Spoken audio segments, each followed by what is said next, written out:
Yeah, everyone that flint knaps, I think, gets a little bit of a buzz from feeling like an ancient human, trying to make a stone tool using nothing else besides another rock and some antlers, a piece of leather in your mind. All of this is useless. Like, we have to take this off unless we're going to make something that's sort of spoon-shaped. Stone tool knapping is the experimental replication of ancient technologies. You walk through the same steps that early humans did, and you find out what it took in terms of eye, hand, brain coordination to do it. Knapping's just the process of breaking down a piece of rock into something that you can use as a tool. You could say that the archaeological record starts with stone tools. So before 2.6 million years ago, all there really are bones and traces of materials that people used in the past, but the first durable technologies that human created were lithic ones, or stone tool ones. We look at the waste, the discard,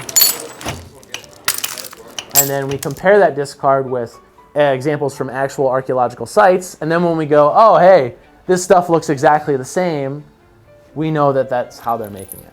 Okay, that was pretty good for thinning. So like this would be something that if we found archaeologically, we'd call a bifacial thinning flake or a bifacial reduction flake. And it would be really diagnostic just based on this piece that someone was making a biface. We are studying stone tools and artifact type, but ultimately what we want to know about are human behaviors. And stone tools just happen to lend themselves to studying that because they're durable, so we have them forever, they keep in the archaeological record. They can't be put back together. And this is really important. It's what we call a reductive technology. So when you make a car, you build together from other parts. When you make a bottle, you have to do chemical processes on glass to make that. But with flint knapping, you actually start with a larger thing and then break it down into something smaller. Oh. Did you just kill it? Yeah.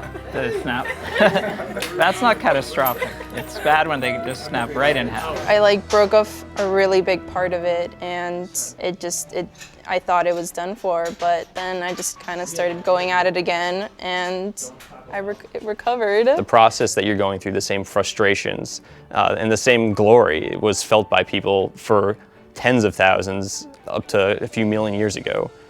And that's really special. We always have to be asking where we came from, why we changed over long periods of time, and stone tools are an important part of that story. They let us know our cognitive development, our development economically, and the division of labor that occurred in societies that created more complex societies over time, and it's part of the long trajectory that gets us to where we are here today.